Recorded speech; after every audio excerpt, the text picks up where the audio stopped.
Tsunamis that obliterate our best defense systems. The scale of destruction was almost absolute. Volcanoes that kill millions. You don't want to get caught in one of these flows because you're simultaneously burnt, suffocated, and pummeled to death.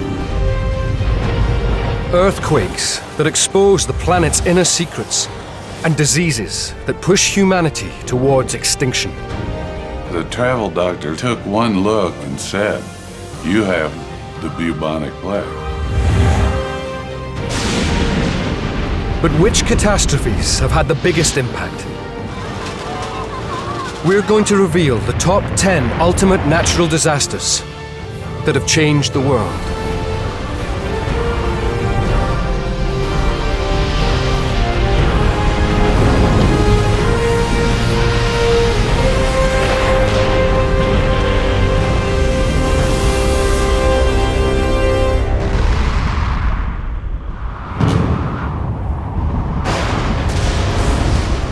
A natural disaster. The moment a force of nature collides with humanity, with tragic results.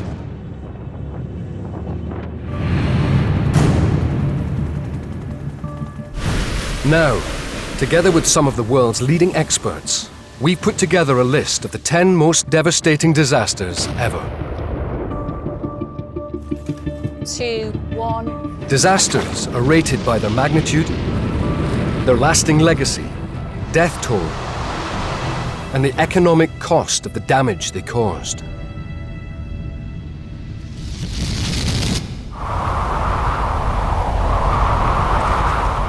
First on our list is the deadly 2011 tornado season that meteorologist Karen Kosiba firmly places in the top 10. Spring in Middle America. We have a tornado on the ground, it's Ashtola, Texas. A time when a vast swathe of land from Texas to the Canadian prairies is transformed into Tornado Alley. Don't even stop, just go! Go! Get the hell out of here! This part of the world is used to twisters, but the 2011 outbreak stands out. Holy cow! We could actually hear the house coming apart. The wood, the walls. My wife had to grab a hold of some of the plumbing pipes because she was being sucked towards the stairwell. Look at that! Destruction!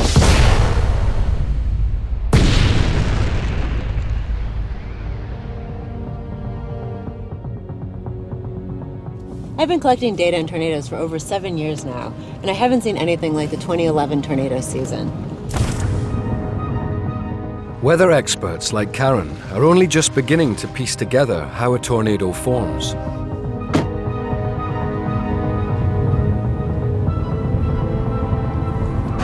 We do know the ingredients that are necessary to come together in order to form the storms that spawn tornadoes. In particular, there are 3 ingredients that we need. First of all, we need a very unstable air mass. Also, we need wind shear, so we need a lot of turning of winds with height in the atmosphere. And then thirdly, we need some sort of trigger, some sort of impetus to get these storms started.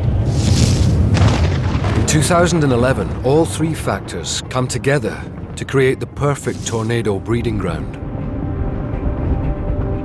By early April, a massive weather system forms over southeastern USA, spawning an outbreak of twisters. Only a small percentage of them were violent, but there were a lot of them.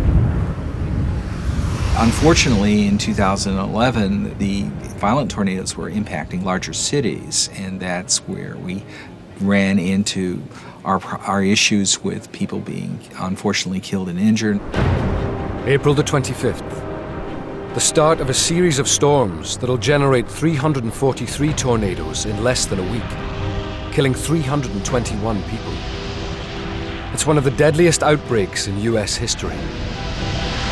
Jumbo outbreak of tornadoes, which is probably the worst kind to get. On April the 27th, a ferocious tornado batters Tuscaloosa, Alabama. This is a large, violent tornado coming up on downtown Tuscaloosa. Be in a safe place right now. Wind speeds approaching 300 kilometers per hour leave 65 people dead. The destruction was, in some cases, total and complete.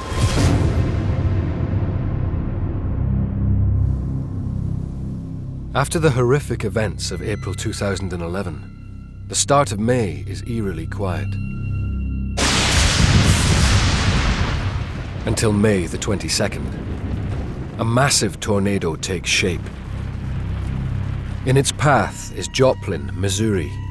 My daughter came rushing out of her bedroom and said, you know, my friend's mom called. She said, there's a tornado coming. We need to get her home. Joplin resident Tim Bartow grew up in Tornado Alley.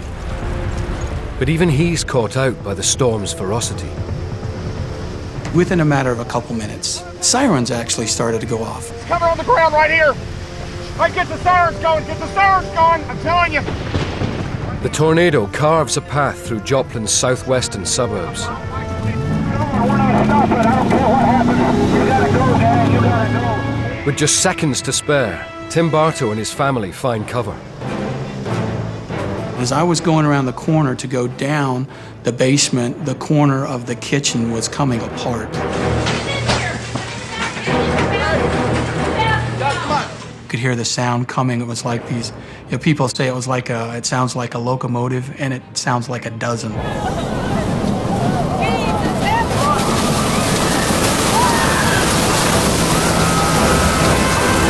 There was debris and chunks of mud and sludge and rain and glass and rocks and bricks and everything blowing in through that door and all around us. And it was at that time that I realized the tornado was right on top of us. We could actually hear the house coming apart.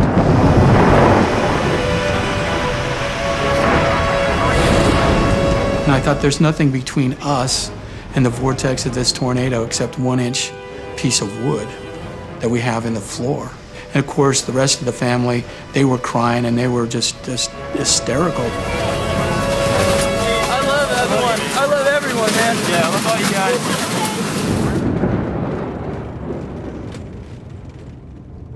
Intense updrafts near the surface, wafting all different sorts of debris, lifting houses and cars, creating a very dangerous, dark, and volatile environment. Tornadoes really are one of the most devastating forces in nature on the planet. The carnage caused by a direct hit from an EF5 tornado is all too real for the residents of Joplin, Missouri.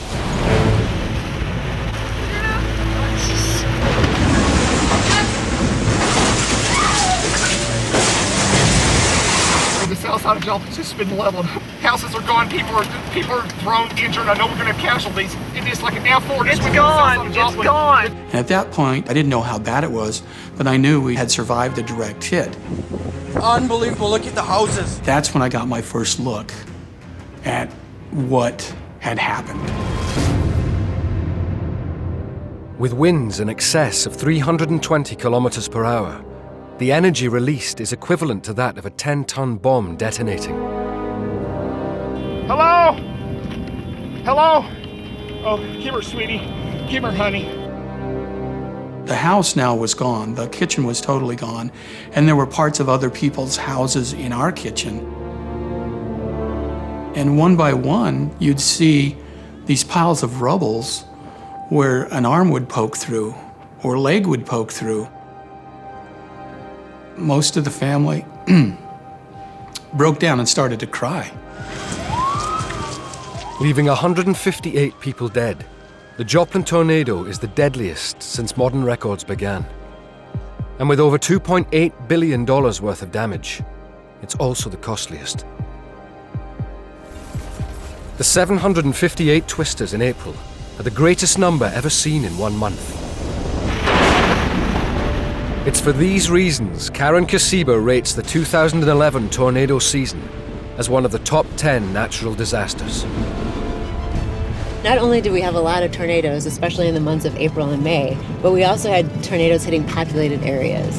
And not just any type of tornado, so the highest possible wind speeds that could be associated with tornadoes. Those factors in particular are what made that season so devastating.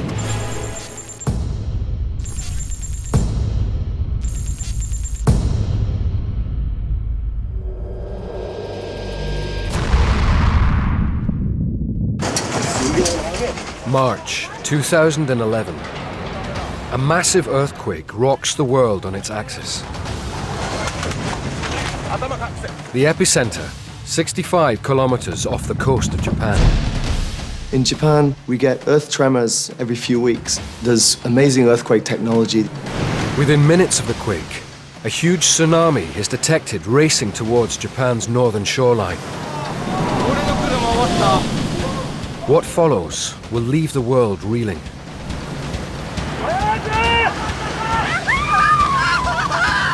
Absolute destruction, not a building left standing. The 2011 Japanese quake and tsunami is the costliest natural disaster of all time, and the reason why coastal engineer Alison Raby puts it in the top 10.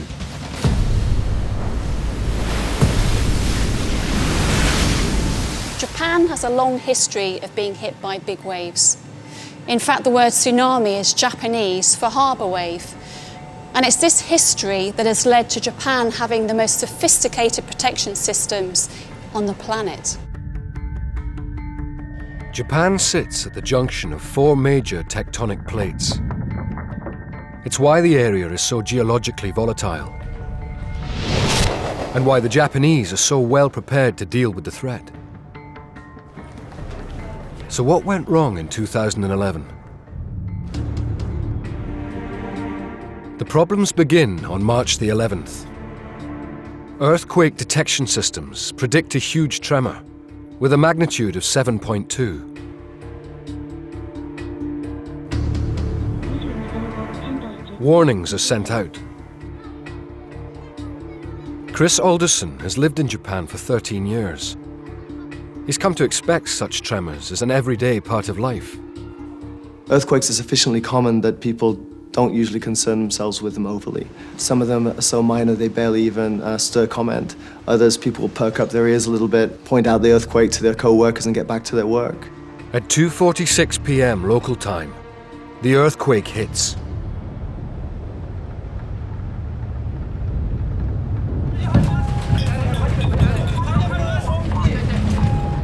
With a magnitude of 9, it's 100 times more powerful than predicted.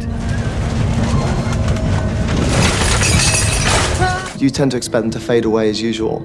Instead, they sort of grew in strength and intensity to an extent that none of us had experienced before.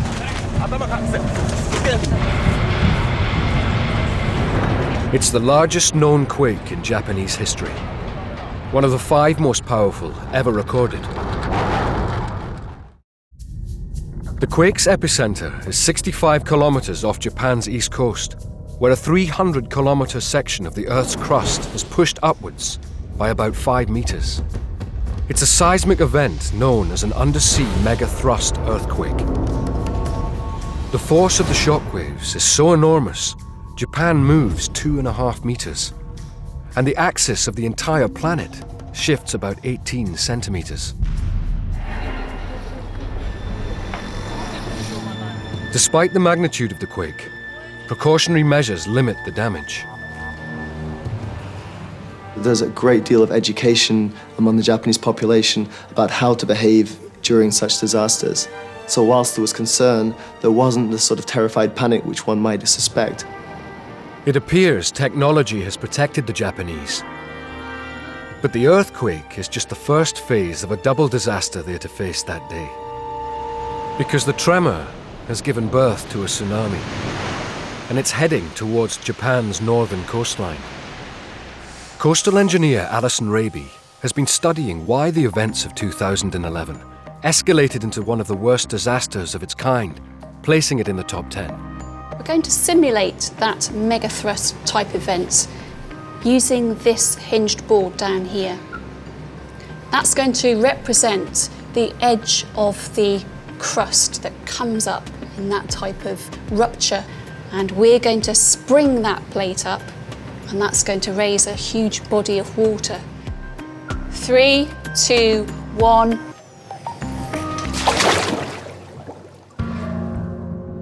In open water, the initial wave is relatively small, just 1 meter high. But as it approaches the shoreline and enters the shallows, it begins to slow and grow in height.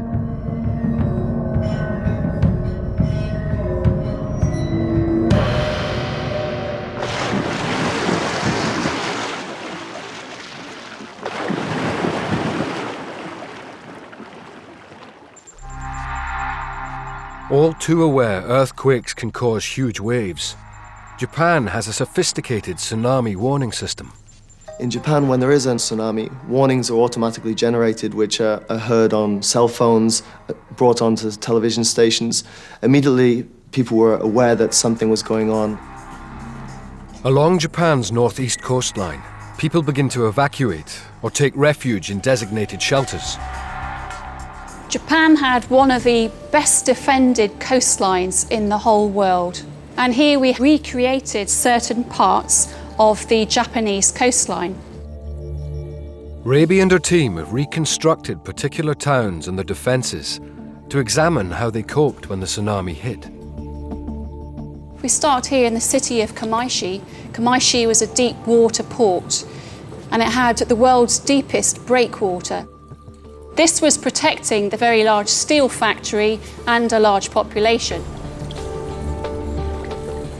Further south, we had the settlement of Minami Sanriku, and here we've recreated one of the vertical evacuation structures. This was clearly signed so that people who were on low ground could escape from the incoming wave. And then we move into the coastal plains. Now, these were protected by concrete revetments, and behind that, a pine forest, and those were all designed to protect the settlements behind. The Japanese have taken a calculated risk. Their fortifications are only designed to cope with waves up to 12 meters high. But the tsunami surging towards them is a monster, peaking at 40 meters.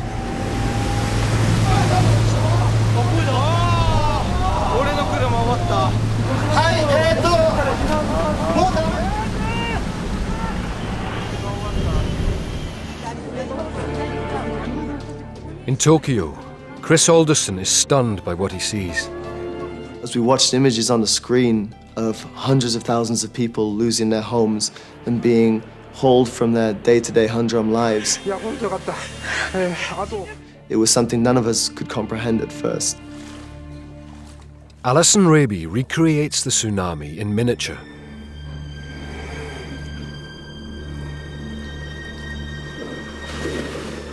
By comparing footage from each of the towns hit by the tsunami to the model recreations, a demo can help understand why the best defenses on the planet failed so catastrophically. Not only did the trees do little to stop the wave, the shattered stumps added to the debris flow, making the tsunami even more lethal.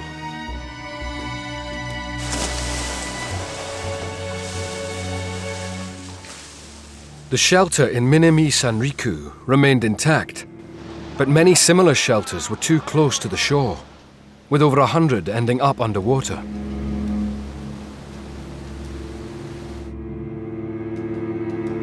And after the tsunami passed, the state-of-the-art Kamaishi breakwater wall lay in pieces.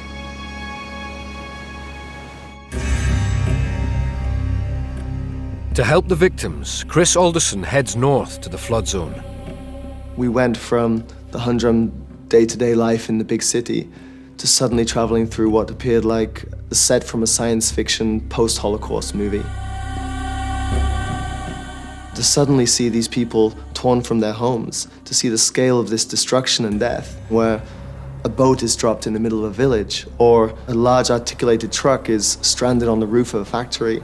It was unworldly. It was very difficult to believe that this was a new reality.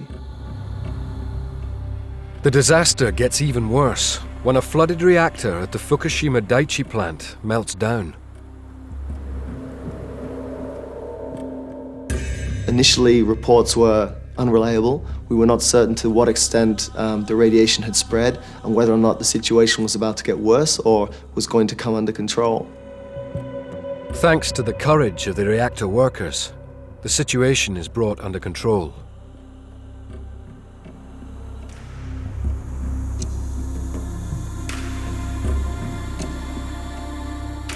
The tsunami leaves over $200 billion worth of damage in its wake, making it the costliest natural disaster ever. The scale of destruction was almost absolute. There were no people in the ruins that we could see other than military workers putting flags on human remains, marking cars with X's after they checked them to see if bodies were included. The smell of the decomposition of what had been washed out of the oceans, human remains, fish hung heavy in the air, and it was an experience I think nothing can prepare you for. For Alison Raby, it's not just the cost, but also the way the tsunami exposed the frailty of our most sophisticated protection systems that elevates this disaster into the top 10. Japan was supposedly the best prepared nation on Earth to survive a mega tsunami, and yet even they underestimated the power of the wave.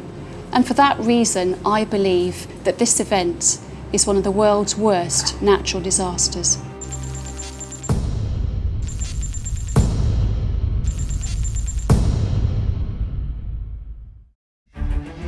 (1918).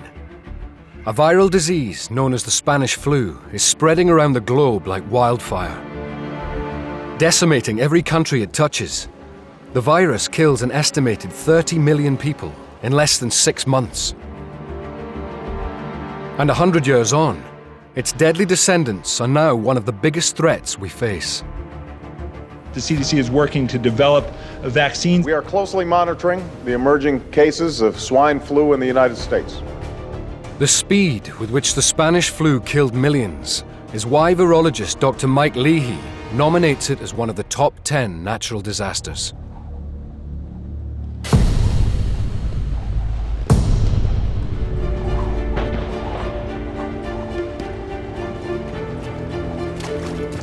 By 1918, the First World War was drawing to an end. For the last 4 years, the world had been locked in conflict centred on the battlefields of Europe, with around 9 million soldiers losing their lives. But the fighters of the front line were about to face an enemy far more deadly than any human adversary. In the spring of 1918, an influenza outbreak causes a few reported deaths. But amidst the carnage of trench warfare, such casualties are hardly a priority.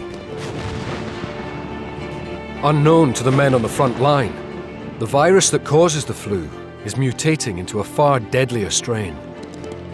When there was another outbreak of flu in the winter of the same year, it raised few alarm bells.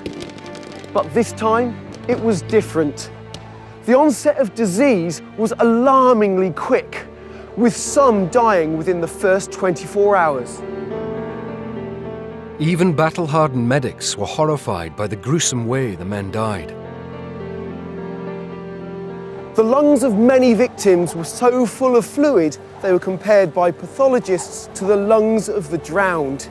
It was the start of a pandemic that would affect almost every country in the world and leave tens of millions dead.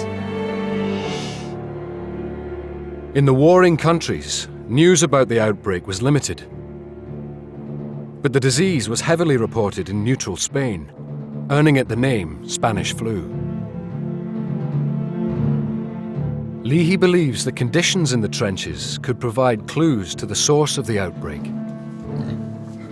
The emergence of new viral diseases can often be triggered by close associations between large numbers of people and animals, such as pigs.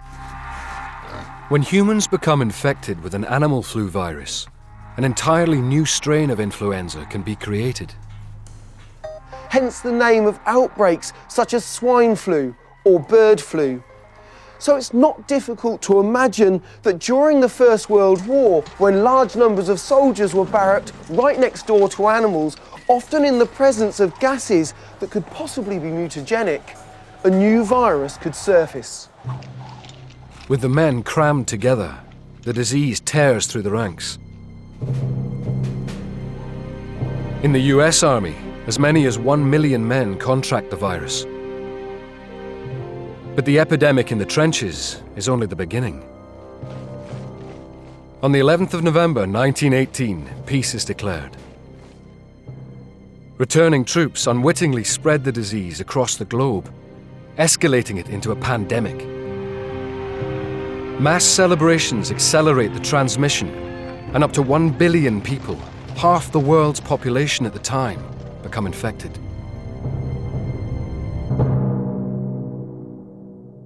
One of the most frightening aspects of the 1918 epidemic was the way it struck people down in their prime.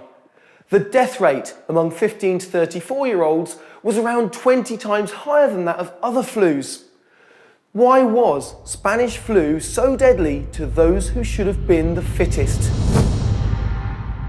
Breakthroughs in understanding how the virus attacks our body may provide the answer. The key thing about Spanish flu and other severe pandemics is that the immune system attacks the lining of the lung, and that causes liquids and fluids to start to seep in. People effectively start to drown in their own fluids. It must have been horrific to experience and actually horrific to observe as well.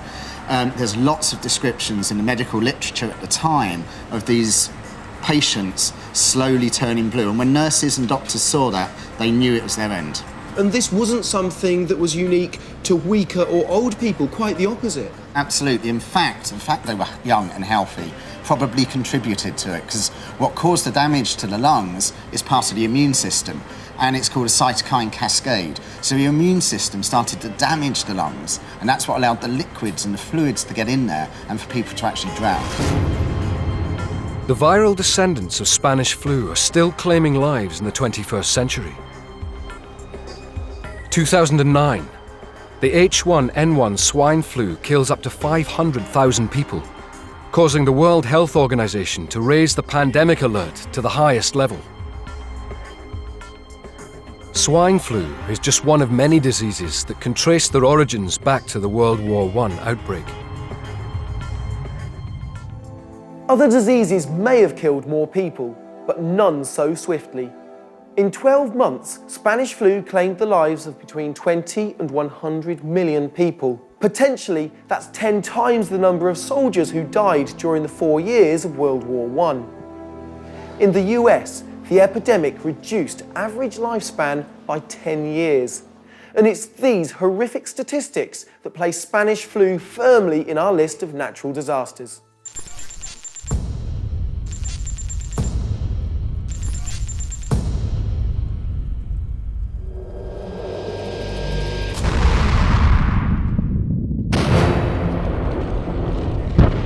In the summer of 1883, the Indonesian volcano Krakatoa is becoming increasingly restless. It'll soon blow itself out of the water in a horrific spectacle that will guarantee its iconic status. Professor Nick Petford votes this first globally reported disaster into the top 10 because of the dramatic way it led to the birth of volcanology.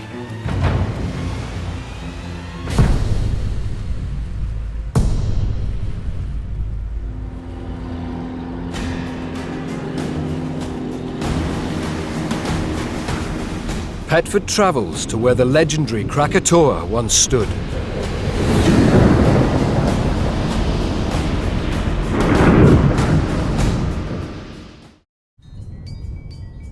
Anak Krakatau is one of the most volcanically active places on the planet. Here, one vast tectonic plate is being pushed below another, allowing superhot lava to surge to the surface.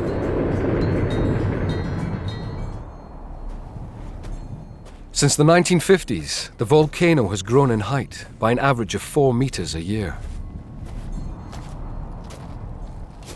Anak Krakatau is a classic cone-shaped volcano with one peak. But in 1883, the Krakatoa volcano comprised 3 separate peaks. And what people thought was that meant it was 3 small volcanoes. Well, that was a big mistake, because underlying those volcanoes was one single magma chamber. And when it blew, the amount of energy that was released in the eruption was enough to blow the entire island apart.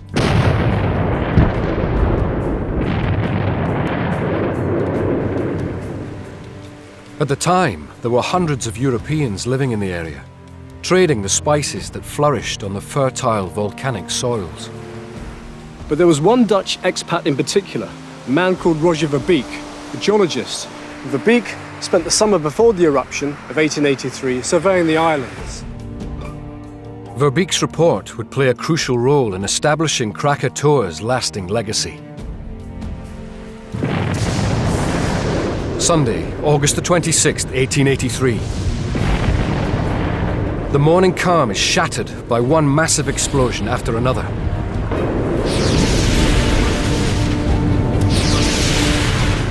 Clues to what the 1883 eruption would have been like can be seen on Nat Krakatau, which is littered with huge lava bombs.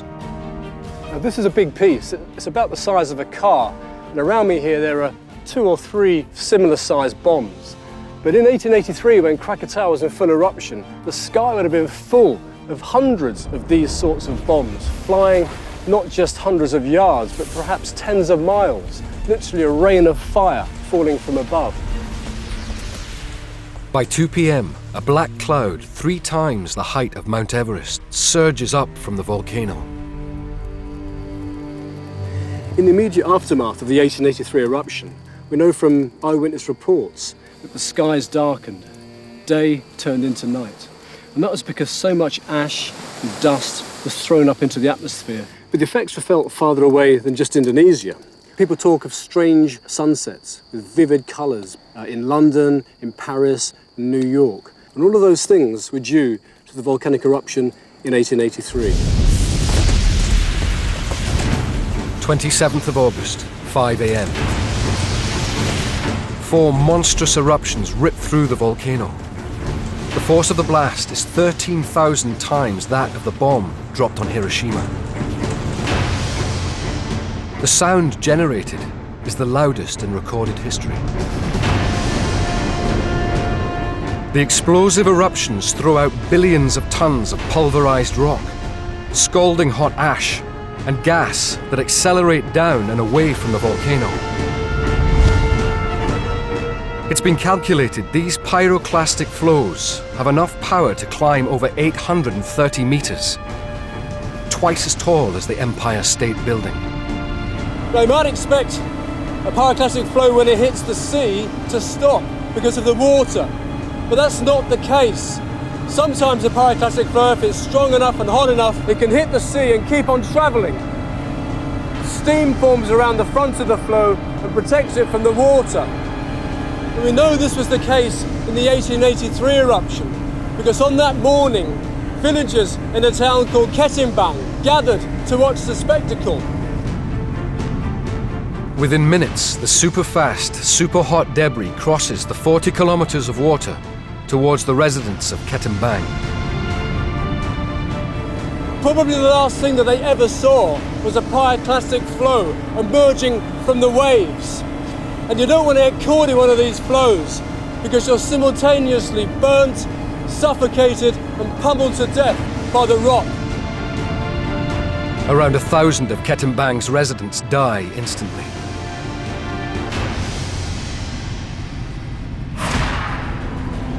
And the disaster isn't finished yet.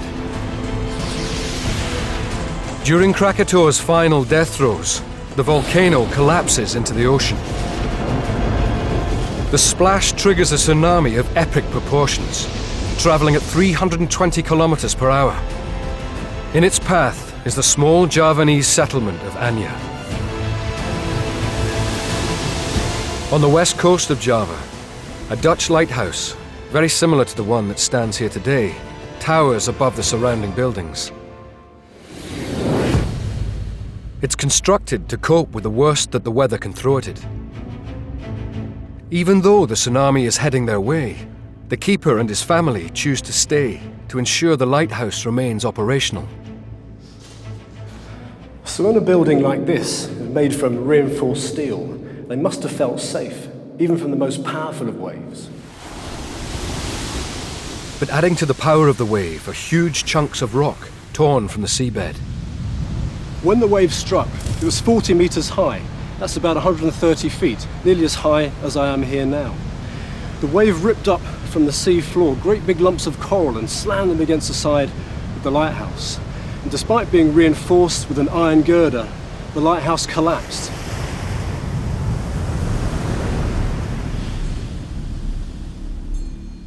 These bricks are all that remain of the ill-fated lighthouse. Miraculously, the lighthouse keeper survived, but his wife and child perished in the water, along with tens of thousands of others.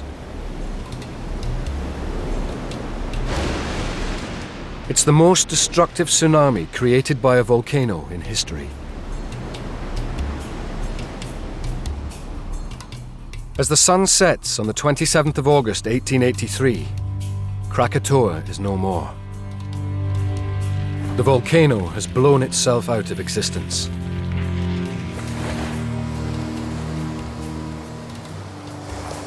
As well as being a spectacular volcanic eruption, Krakatoa is important for other reasons. Just before the eruption, undersea telegraph cables had been laid between Jakarta and the rest of the world. So as the eruption unfolded, people could follow it in real time, the same way that we would do today using the internet. So in that sense, Krakatoa became the world's first globally reported disaster story. The Dutch geologist Roger Verbeek also played a critical role in raising Krakatoa to its iconic status. After the eruption, his report was so insightful that it laid the foundations for an entire new science, volcanology. And it's for these reasons that Krakatoa is one of the top 10 natural disasters of all time.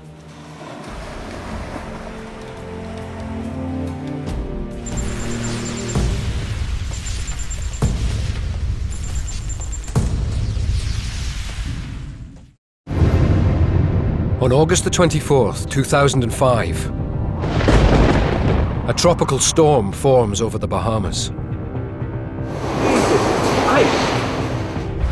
5 days later, it will leave the city of New Orleans in ruins. Everything was gone within a flickering of an eye. A chain of natural events and human error will conspire to make Katrina the world's most expensive hurricane. It's just all gone. It's for these reasons meteorologist Tim Marshall thinks this disaster should be in the top 10.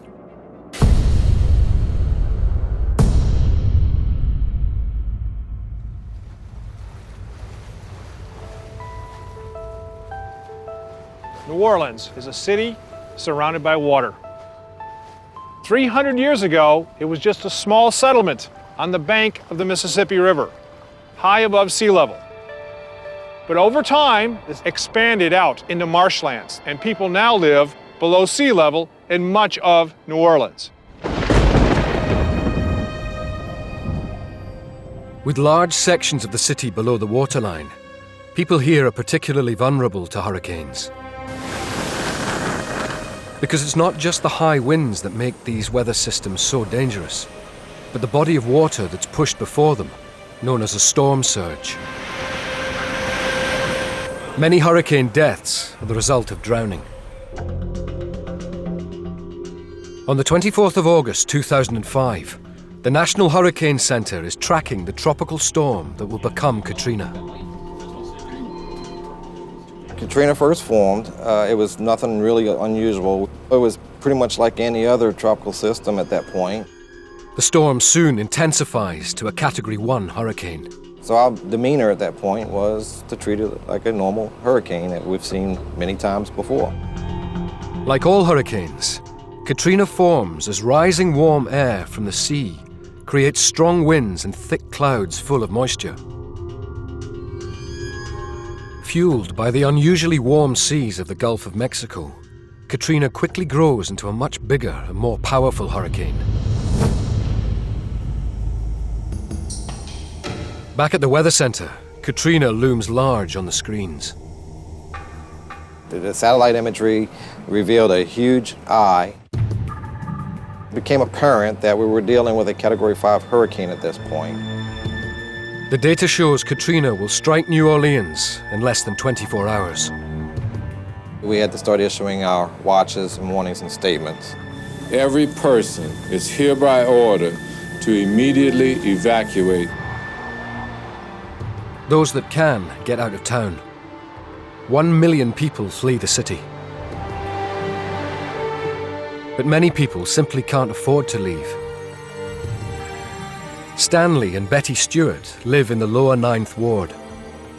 The decision was made that we weren't going to be able to go anywhere under the financial conditions, and we elect to just stay and pray and hope for the best. So it ended up being 13 of us in the 2 rooms, basically. All of us know we hunker down. Up to 100,000 people are left behind to face whatever nature has to throw at them. We padded our back door with some towels to just keep the water from actually seeping under. With a long history of hurricane strikes, New Orleans is surrounded by 560 kilometers of protective levees. A levee is just made of combinations of clay and sand. The big problem came with all of these miles of levee, that some levees were high and some levees were low, some were sinking. Worse still, the levees were not built to withstand a hurricane of Katrina's intensity.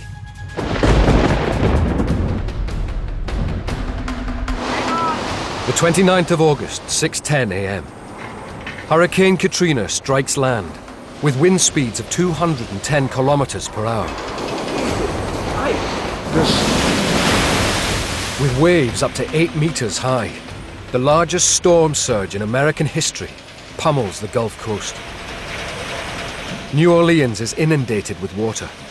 You can actually hear the waves coming over the roof of the home.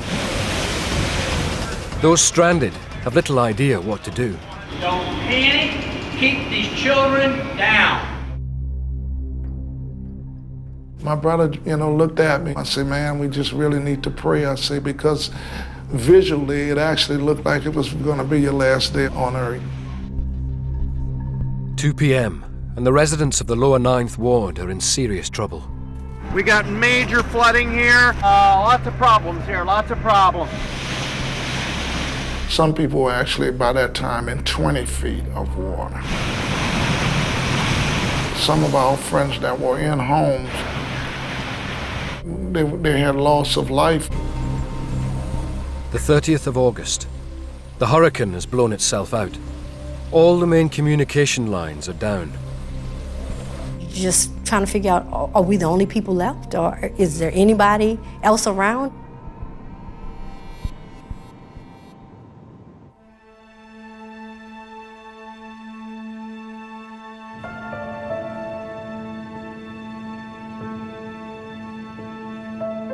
With most of New Orleans underwater, the emergency services are left floundering. They finally said on the radio, you've got to realize that the levee on the 17th Street Canal broke and there's water to the roofs of the houses in Lakeview. I can tell you my life changed right at that point. Everybody then realized that this was a new ball game now, that now the city was flooding. Chris and his colleagues face a disaster of epic proportions. Everywhere you went, you saw bodies floating. They didn't have enough coroners to come pick up the bodies.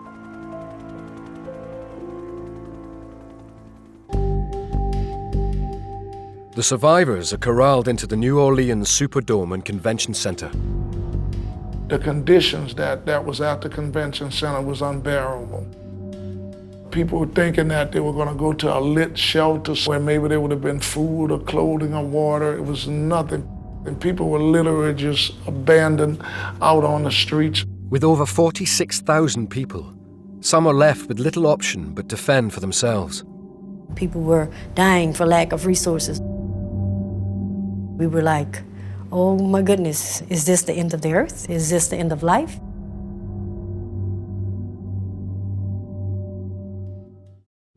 The failure by the authorities to deal with the rescue and evacuation of so many compounds the disaster. The big thing that caught people off guard was the floodwaters. Nobody expected 80% of the city to be underwater. Almost a decade later, 1 in 5 of the population still hasn't returned. And large sections of the city lie in ruins. I'm currently driving through the lower 9th Ward here, one of the areas that was hardest hit from Hurricane Katrina. And most of the houses here, people didn't come back to. They just abandoned them or just left them here to rot. And it's sort of sad because a neighborhood is gone. It's going to take a generation or more to rebuild this area. 2 weeks after Katrina swamped New Orleans, President George Bush apologizes for the administration's failure to deal with the aftermath. Katrina exposed serious problems in our response capability at all levels of government. And to the extent that the federal government didn't fully do its job right, I take responsibility. The impact of human error is why Tim Marshall places this disaster in the top 10. Certainly, Hurricane Katrina was a natural disaster, but that natural disaster was compounded by the effects of man. The fact that Katrina happened was a wake-up call. Now, the levees are built a little higher, maybe a little stronger. But this disaster can happen. In fact, it will happen again.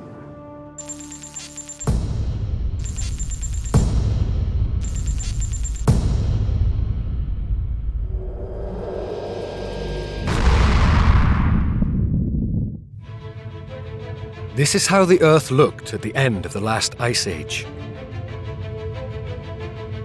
The northern hemisphere covered in ice. Europe barely recognizable. But evidence suggests the world map is about to be redrawn by a mega flood of biblical proportions. Oceanographer Simon Boxall is fascinated by the idea of a planet-changing flood and has nominated it for the top 10.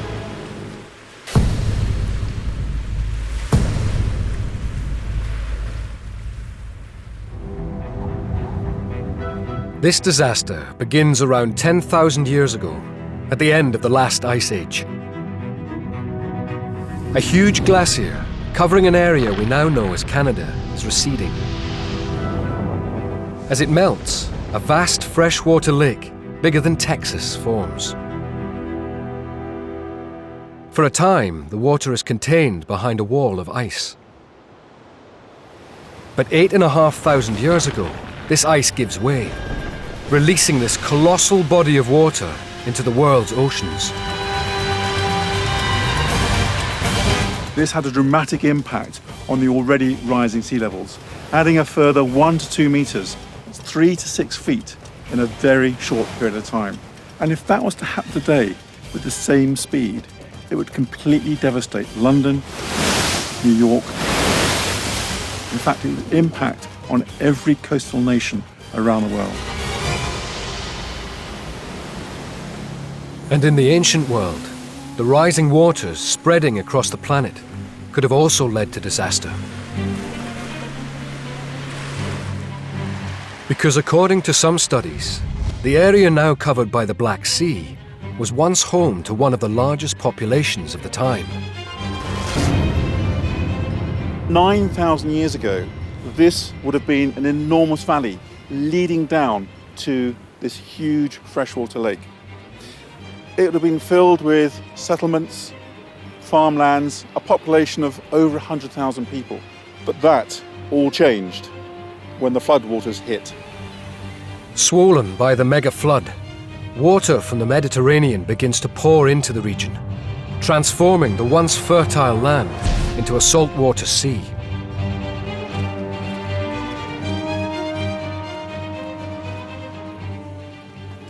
Simon Boxall meets Konstantin Cherev, who in 2011 took part in a survey of the Black Sea that produced an astonishing find. When we scanned the seabed, we found a formation that's really unusual. It was sort of a round hill, and that's not very common for the Black Sea. So we decided to send a probe and take a sample of it. As they carefully inspected the core sample, the scientists made an unexpected discovery. Tiny pieces of wood. When we analyzed the wood and carbon dated it, we found that it's 9,000 years old, and that's amazing. Where do you think it came from? The most exciting scenario is that this underwater hill is actually an ancient human settlement, because as a shape and size and height, it exactly matches the settlements on the ground we found all over Eastern Europe. Cherev is certain an area that's now under 90 meters of water was once dry land. Absolutely. I'm 100% positive about it. To find out more about the people that were living in the region hit by the flood, Simon Boxhall has been given rare access to examine an incredible archaeological find.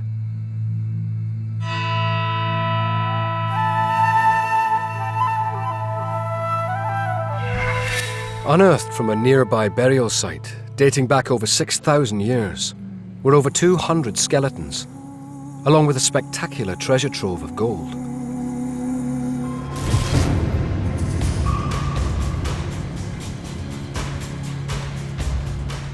Expert Hristo Smolenov believes this precisely made jewelry is proof of a surprisingly advanced civilization. For instance, those are two separate gold objects, quite different, and still they fit perfectly. And this is more than you can expect from a culture 7,000 years old. It is a superculture. It's amazing how precise their measurements were in a culture that is so ancient. Hristo has little doubt this superculture was living right in the mega flood's path.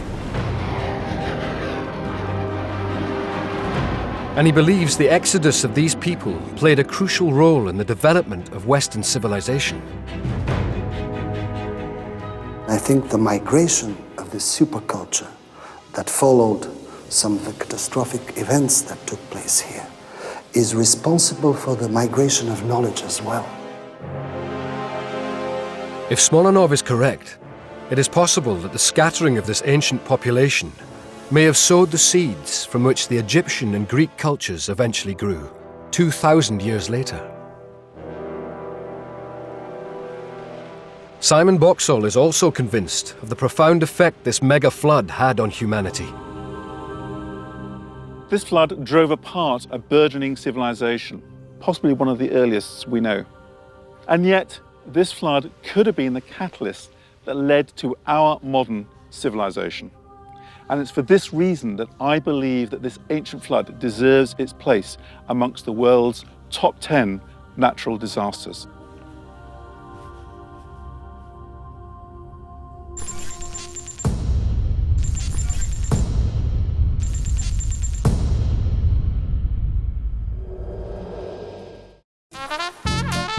(1906). San Francisco is the biggest and most powerful city on America's west coast. But what none of its inhabitants know is they're living over a ticking time bomb. That's all about to change when a massive quake strikes. Seismologist Thomas Jordan has selected this earth-shattering event for the top 10 because of the way it helped unlock the inner secrets of our planet and revolutionized our understanding of how we can protect ourselves from these deadly forces.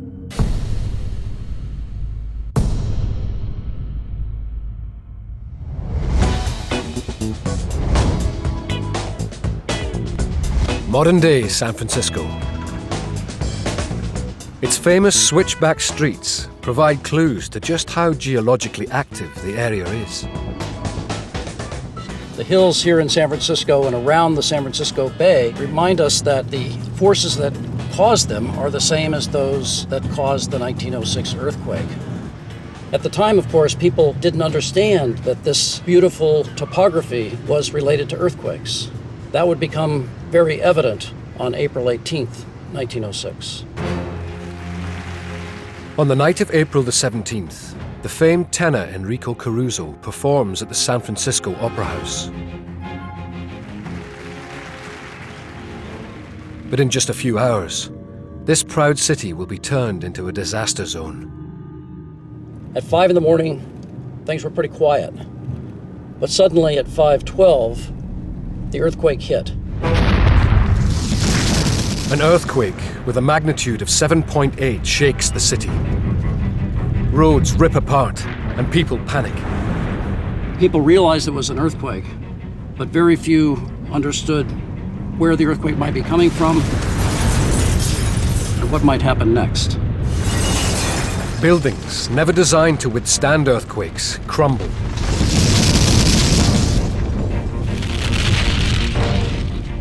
The City Hall was the biggest building west of the Mississippi River. It took humans 25 years to build it. It took the earthquake 2 minutes to destroy it.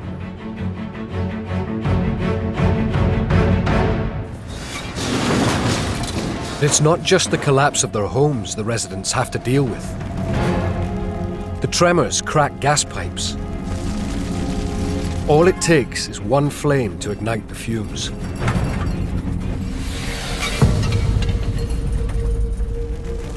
In just a few hours, an inferno engulfs San Francisco. There were probably 50 fires that began in this part of San Francisco, and they eventually coalesced into a massive firestorm that consumed, on the first day, all of the central business district down along Market Street. Those flames then spread on the second and third day to the west and north up to Fisherman's Wharf. During those 3 days, the city was almost completely destroyed by fire. After 3 days, the fires burn themselves out, to leave a scene of utter annihilation. 80% of the city is in ruins. But it's what happens next that makes the 1906 earthquake one of the top 10 disasters.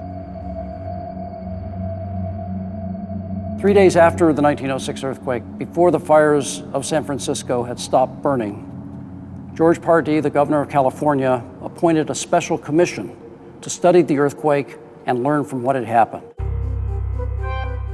It falls to Professor Andrew Lawson and his team from Berkeley University to conduct the first comprehensive survey of an earthquake. The Lawson Report in 2 volumes represents a most incredible breakthrough in our understanding of how earthquakes work. At the time, people thought the fault line that runs near San Francisco was caused by the quake. But Lawson's report confirmed it was the other way around. And he named the culprit behind the 1906 disaster the San Andreas Fault. It's a revelation that's helped geologists like Alan Lester to better understand the mechanics of earthquakes. The disastrous 1906 earthquake turned out to be a huge learning point for geologists regarding how big faults like the San Andreas move. Strike-slip faults like the San Andreas have the capacity to build up huge amounts of strain and stress within the earth. It's very much like taking a stick and pushing on it, building and building the deformation in the stick. And if that force, if that stress is released, it comes right back. It's elastic. But there is a point where if you push a little too hard, it breaks. That's exactly what happened in 1906, and with most of the major earthquakes that have occurred along the San Andreas, a point has been reached where the earth can no longer take the strain that's been building, and it breaks. Thanks to the Lawson Report, we can now identify high-risk earthquake zones and engineer buildings to protect the people living in them. For Thomas Jordan, this ability to better cope with the dangers from earthquakes can be traced back to the birth of modern seismology. From my personal point of view, the 1906 earthquake is the most important earthquake because we learned for the first time important facts about how earthquakes occur, and with that knowledge, we hope to be able to avoid the kinds of destruction that San Francisco saw in that terrible day.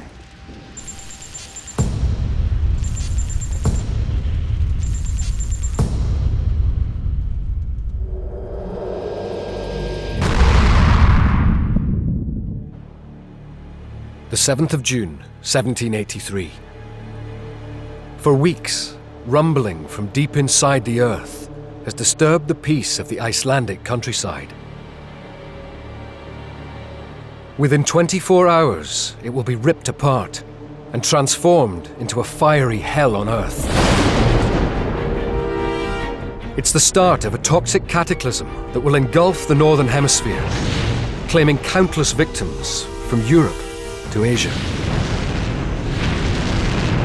Although this disaster is relatively unknown, volcanologist Thor Thordarson rates it as the deadliest volcanic eruption ever, earning it its place in the top 10.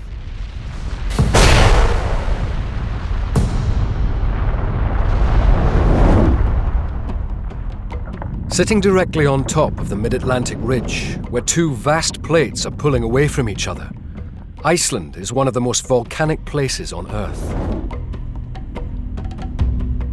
In 1783, the plates are particularly restless.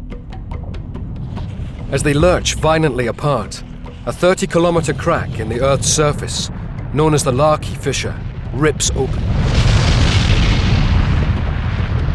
Along its length, 130 bubbling craters spew out billions of tons of molten rock, and will continue to do so for 8 fiery months.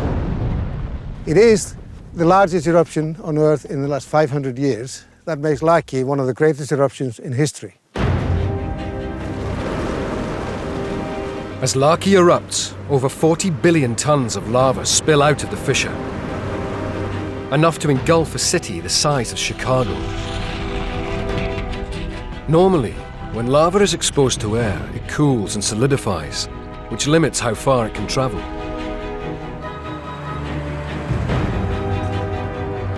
But the lava from Laki was able to travel for hundreds of kilometers, thanks to an underground system. Led by local guide Bjorn Hjorsen, Thor explores the remnants of this subterranean network, known as lava tubes. The caves are created when the upper layers of lava form a crust, protecting the free-flowing molten rock below from the cold air. Look at that level of the lava river right there. And up here, part of the roof is remelting, and you can even see these nice little droplets coming down. It shows how hot this environment was at the time, how hot the lava is, how hot the gas is right above the lava was, because to form this, the temperature needs to be at 1100 degrees C. These are the key to making long lava flows. When you transport the lava through these kind of systems, it just stays fluid and hot all the way down until it breaks out of the transport system. Traveling through the tubes, Laki's lava spreads over 60 kilometers before eventually resurfacing. In total, the molten rock razes 20 villages to the ground. Laki also hurls out millions of tons of ash and toxic gases, poisoning the soil and crops. 3/4 of Iceland's sheep and more than half of all its livestock die. The people soon follow.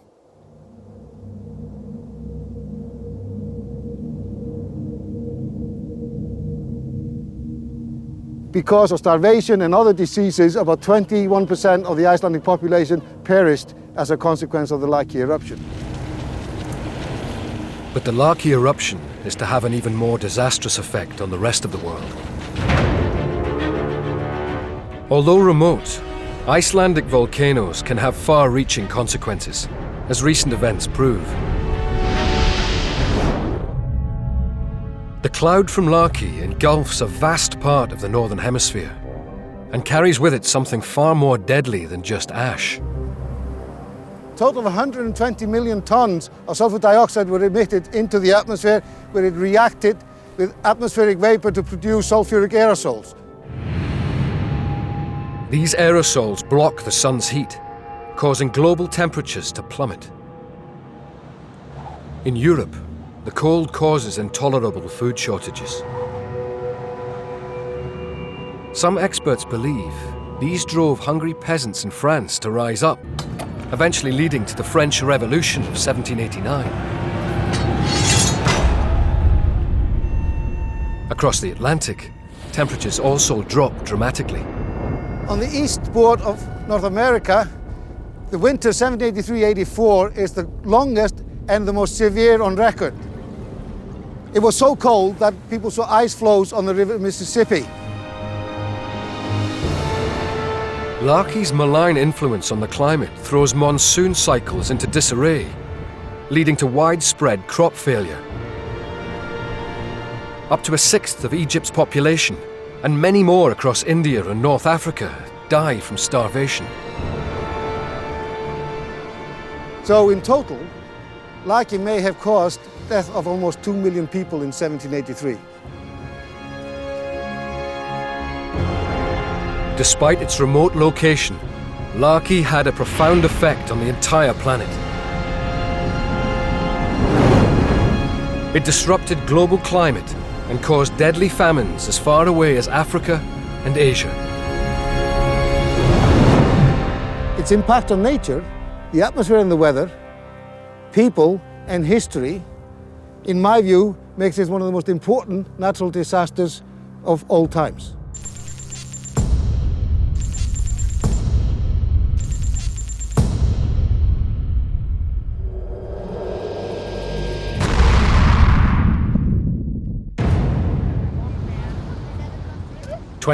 December 2004.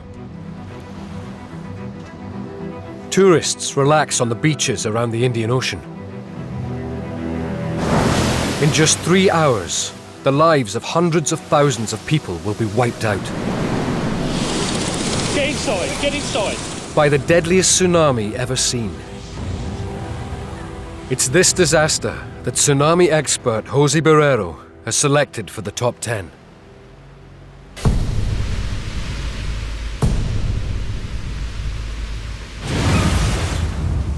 I'm here in Banda Aceh, Sumatra, the northern tip of Sumatra Island facing into the Indian Ocean. This place in particular suffered one of the worst tsunami disasters in human history. The Indian Ocean, bordered by Asia, Africa, and Australia. In December 2004, millions are enjoying the holiday season along its shores, including Steve Gill, his wife Heather, and stepdaughter Charlotte, who are on vacation in Thailand. We had arranged to go out for a traditional Christmas meal. Everything was new and warm and fairly unspoiled, undeveloped, very, very quiet. Idyllic, I guess you'd say, yeah. In the Indonesian town of Banda Aceh, local resident Eddie Quenslow is visiting friends and family. I went to the town, sleep in my friend's house. There is close between my sister's house and my friend's house. At about 8 a.m. local time on December 26, 2004, everything changed. Just offshore from here, where the Indo-Australian plate subducts underneath the Eurasian plate, more than 1,000 years of tectonic stress were released in a matter of seconds. The earthquake has a magnitude of 9.1. The third largest ever recorded. As the Eurasian plate thrusts upwards by 20 meters, it displaces billions of tons of water.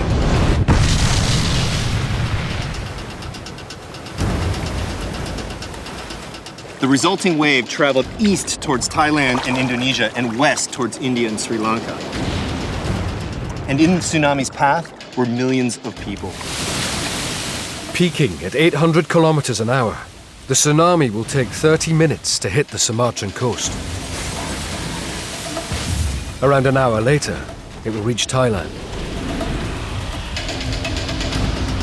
Although they felt the earthquake, with no tsunami warning systems in place, people around the Indian Ocean coastline are oblivious to the approaching threat. I saw the building is destroyed, and we are scared, of course, but we didn't know it's tsunami, it's happened. For the holidaymakers in Thailand, the first hint of the impending disaster is the strange sight of the ocean disappearing. The bay was empty. All I could see was rocks, all the way over to the yacht club, all the way over to the other island. There's nothing there.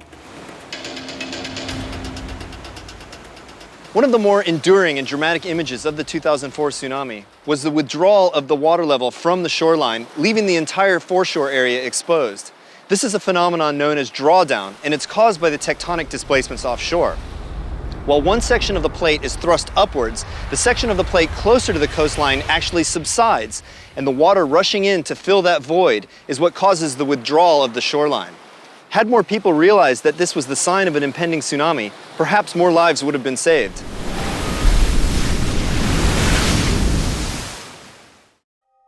This is the time people should have started running. But instead, the curious sight lures people onto the beach.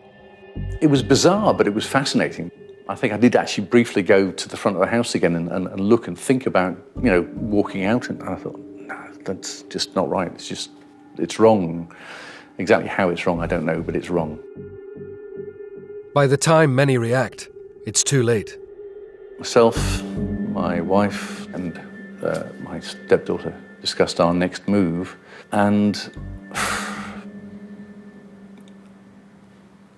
we just didn't get to make it, basically. At 8:15 a.m., the tsunami hits northern Sumatra. The city of Banda Aceh, home to over 250,000 people, is about to suffer its full force. I'm here in the busy city center of Banda Aceh, and it was here on this street corner where some of the most graphic video footage of the tsunami was recorded. On the street behind me, the tsunami surge came flowing up the road, channeled between the buildings. Watching the footage, we see that the leading edge of the tsunami was actually slow enough that people could escape simply by running or walking.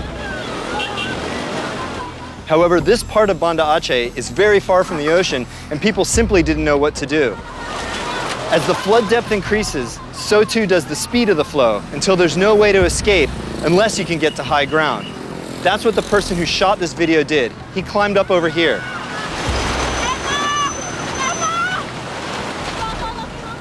And he lived. However, thousands of other people that day could not get to high ground, and they ended up dying in the waves. Crammed with billions of tons of debris, the wave is an unstoppable battering ram.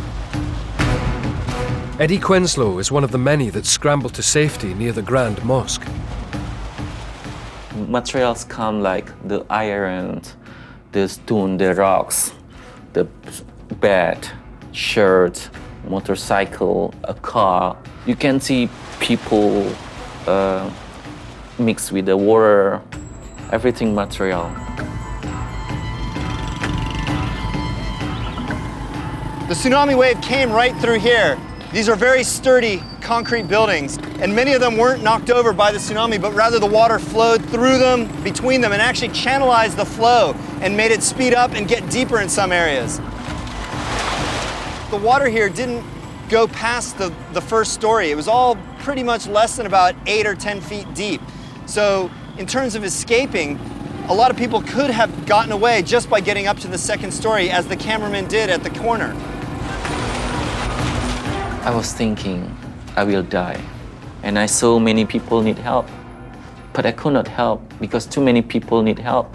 I saw many babies. Of course they need help. Sometimes I just put on the top because I don't know where I have to bring them, how I can bring them to where, because all is a flood. That means everywhere is water. 30 minutes after the tsunami hits Banda Aceh, it smashes into the Thai island of Phuket. Get inside, get inside. Steve Gill's beach bungalow is directly in its path. I think our conversation ended when we heard the roar of the water. We still couldn't see the wave until we turned to look at the small alleyway between the two buildings. It was traveling at a speed estimated between 200 and 300 miles an hour.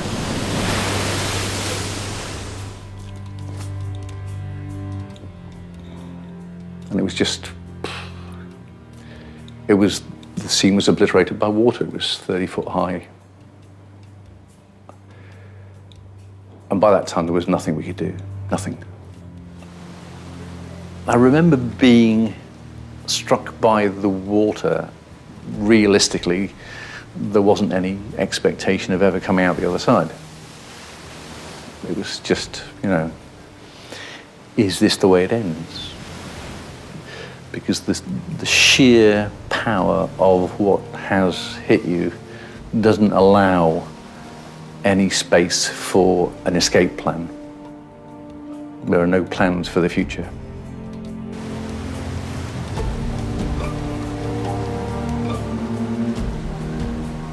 I was found in the stagnant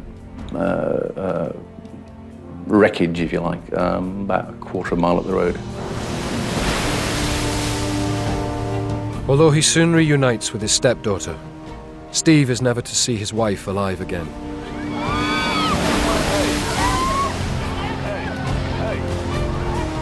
Over the next 20 minutes, 3 massive waves, up to 10 meters high, crash into the small resort. 1,000 tons of water smashing down on each meter of coastline. Beach after beach, wave after wave, the tsunami brings death and destruction. In Thailand, over 5,000 people perish, with another 3,000 missing. In Indonesia, the tsunami obliterates Banda Aceh. I could not imagine why like this I lose my best friend. I was thinking like, why God didn't take me? Better He take me than my best friend. And also about my auntie also. We didn't find his bodies. My cousin, many my cousin passed away. We cannot find bodies. In total, the waves strike 14 countries around the Indian Ocean, taking lives as far away as Africa. The final death toll will make the 2004 tsunami the most lethal ever seen. A decade on, and the streets of Banda Aceh are as busy as ever. And lessons have been learnt. Buildings like this one have been constructed throughout the area to provide safe refuge should another killer wave strike. For Jose Barrero, they're a powerful reminder of why he regards this disaster as one of the worst ever. The combination of the exceptionally large earthquake and the tsunami, which caused such a devastating human toll over so many countries, makes the 2004 Indian Ocean tsunami one of the top 10 natural disasters in human history.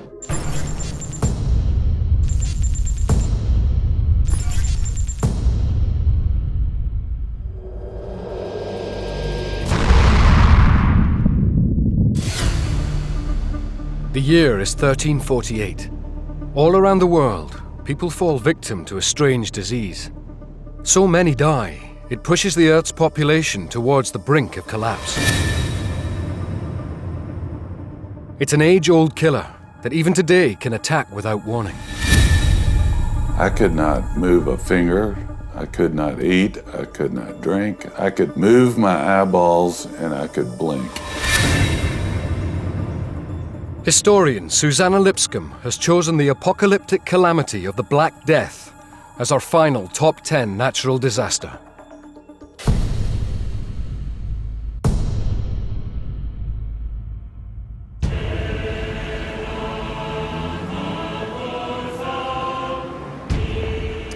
The year is 1348.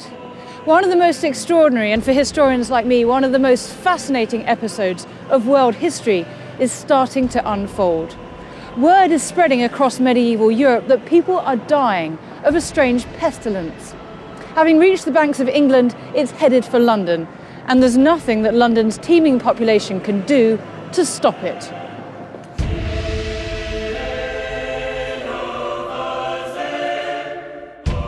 Strange black lumps appear on the victims' necks and groins, called buboes. The reason it's called the bubonic plague. Within 10 days of developing the symptoms, over half of those infected die an agonizing death.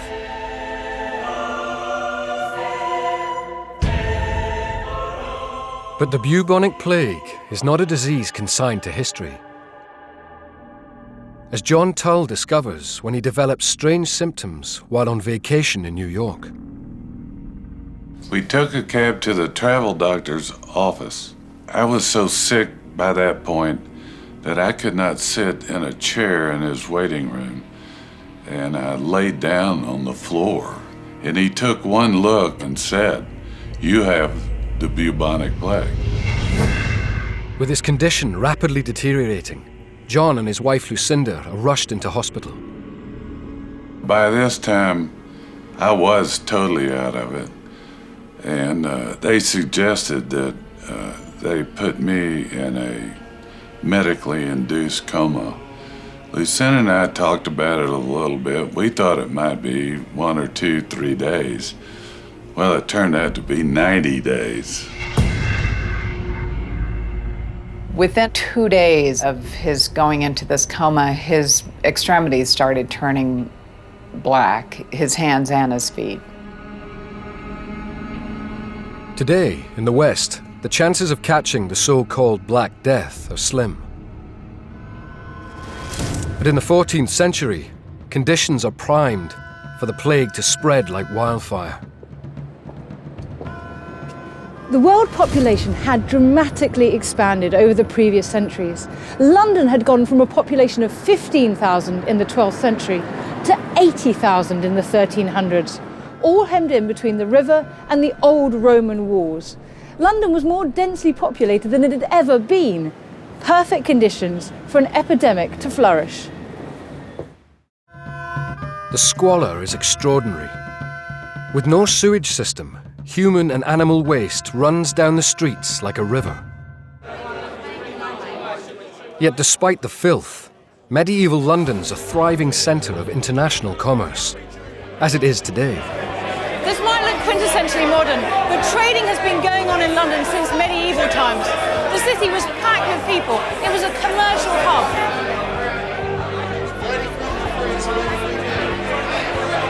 Driven by the demands for silks and spices, international trade flourished. London was overrun with exotic imports and people from around the world. And as well as goods and people, London was being filled with something it didn't want that had been brought to England's shores. The international trade opens the door to a new foreign visitor. Asian black rats, who thrive in London's dirty streets. And on the back of these rats are fleas we now know carry the plague bacteria, Yersinia pestis, in their stomachs. But in the 14th century, with no understanding of how the Black Death is spread, the people are defenseless to its invisible threat. And so when the disease did arrive, it ripped through this densely packed population and did immense damage.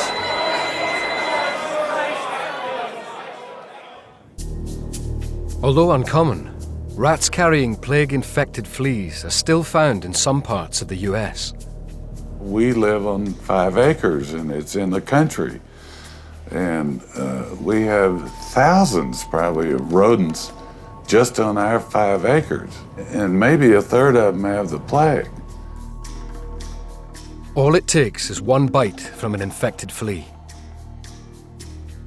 And John's immune system can do little to stop the plague bacteria from spreading.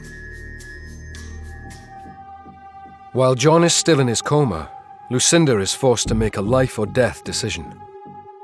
Lucinda woke me up on January 14th or 15th, and she said, honey, I love you. It's January 15th, and your legs have been amputated. If I had not given permission for that, I don't think John would have lived. And I was determined that I would do everything within my power to see that he would live. So painful, difficult, horrible as it was, I made that decision and gave them permission to do amputations. Although science has done much to combat the plague, as John Tull shows, it can still strike with horrendous effect. In 14th century Europe, all they can do is bury their dead.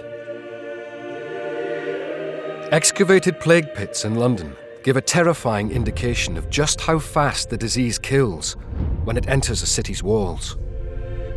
So Jelena, this is actually the skeleton of a 14th century plague victim. It is, yes. This is a female and she was found from East Smithfield Catastrophe Cemetery. I'm guessing that she was one of many. Yes, from that site we curate over 600, but they believe that there were several thousand that would have actually been buried there. So yes, high numbers of people dying very quickly. In England, over a quarter of the entire population succumbs to the Black Death. When this huge number of people died, how did they cope with all the corpses? You might think with a catastrophe that you're just going to get these great big open pits and everyone's just going to be flung in rather randomly. But the interesting thing about East Smithfield is that people are actually being placed in a very nice, neat, ordered manner. They're trying to sort of follow the process of a Christian burial, so they're sort of trying to keep some sort of degree of normality around, this sort of awful epicentre of this catastrophe. By the time the Black Death finally retreats, it's killed 1 in 3 of Europe's population, equivalent to over 240 million today. The death toll, the cost, and the legacy of this disaster have no equal.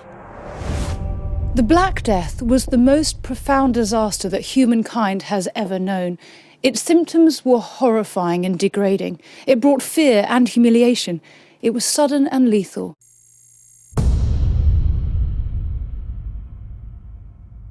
It was the ultimate pandemic and the worst natural disaster that humankind has ever experienced. It's little wonder that we remember it with horror 700 years later. The top 10 natural disasters share little in common. They are meteorological, biological, geological. They've struck every continent and caused unimaginable horror. Nowhere and no one is safe. And yet, we are still here. We are the survivors, members of a uniquely adaptable species. Now, we need to heed the warnings of history and prepare for future disasters. Because they will strike again.